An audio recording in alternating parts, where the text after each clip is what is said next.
எழுதி பேப்பர்ல எழுதி மனப்பாடம் பண்ணி ஒப்பிக்கிறது தெரியாது. அவர் அந்த மாதிரி பர்சனும் இல்ல.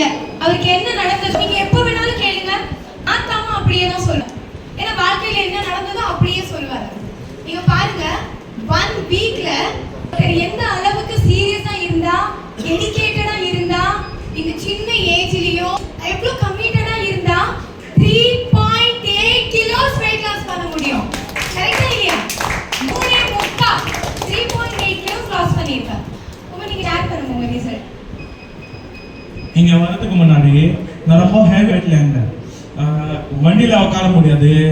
அங்கே வீடு ரொம்ப 3 ஃப்ளோர் இருக்கு. என் வீடு 3 ஃப்ளோர் என்ன அப்படியே மூச்சு ஆகும். அப்போ ஏதோ வேலை செய்ய மாட்டேன், ஏதோ இது பண்ண மாட்டேன். ரொம்ப எனக்கு திட்டுவாங்க வீட்டில், என்னடா அவ்வளோ சாப்பிட்ற நீ ரொம்ப இது பண்ணுவாங்க. ஐயோ அப்போ முடிஞ்சிச்சுன்னா ஜமீல் அங்கிள் எனக்கு ஃபர்ஸ்ட் ஜிம் பண்ணி கொடுத்தாங்க. ஜிம்ல செட் ஆகலைன்னா ஜமீல் அங்கிள் வந்தாங்க பாருங்க. எனக்கு யார் ஜிம் செட் ஆகலைன்னா அங்க நடந்து இருக்கோம். அப்பா வந்து ஐயோ ஒண்ணுமே ஃபைதா இல்லை, ஒண்ணுமே சொல்றீங்க, ஐயோ தலை வலிக்குது. ஜமீல் அங்கிள் வந்தாங்க. அது அந்த ஜமீல் அங்கிளுக்கு சரியா கொடுத்து அனுப்பிச்சாங்க. நான் இது வண்டியே பாருங்க, நான் வந்து 14 kg வெயிட் லாஸ் பண்ணிருக்கேன். Thank you Jameel uncle, thank you Kamlesh sir, thank you Kalpana madam, thank you Anand sir, thank you Fathima madam. Okay, இந்த 14 கிலோ லாஸ் பண்ணிருக்கீங்கல்ல, இப்போ உங்க அம்மா ஜிம்முக்கு அனுப்பும்போது நடந்து தலைவலி வந்துச்சு. ஐயோ சொல்லுவாங்க, ஐயோ फायदा कुछ फायदा नहीं, कुछ भी फायदा नहीं, क्या है आप जब तक भाषण देते रहते हैं. இப்போ இங்க உங்களுக்கு வர பிடிக்குது? எனக்கு யார் இங்க வர பிடிக்குதுன்னா, இங்க டான்ஸ் ஆடுவாங்க, ஜும்பா பண்ணுவாங்க, ரொம்ப இங்க விருப்பமான ஆள் இருக்காங்க. ஏதோ சண்டே இல்ல, ஏதோ இல்ல. ரொம்ப proud.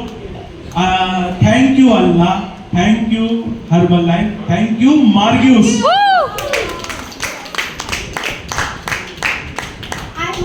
You people will understood little bit because அந்த பையன் ஒன்னு சொன்னார் பாத்தீங்களா, இங்க வந்து சண்டே இல்ல, திட்றது இல்ல, புரியுதுங்களா?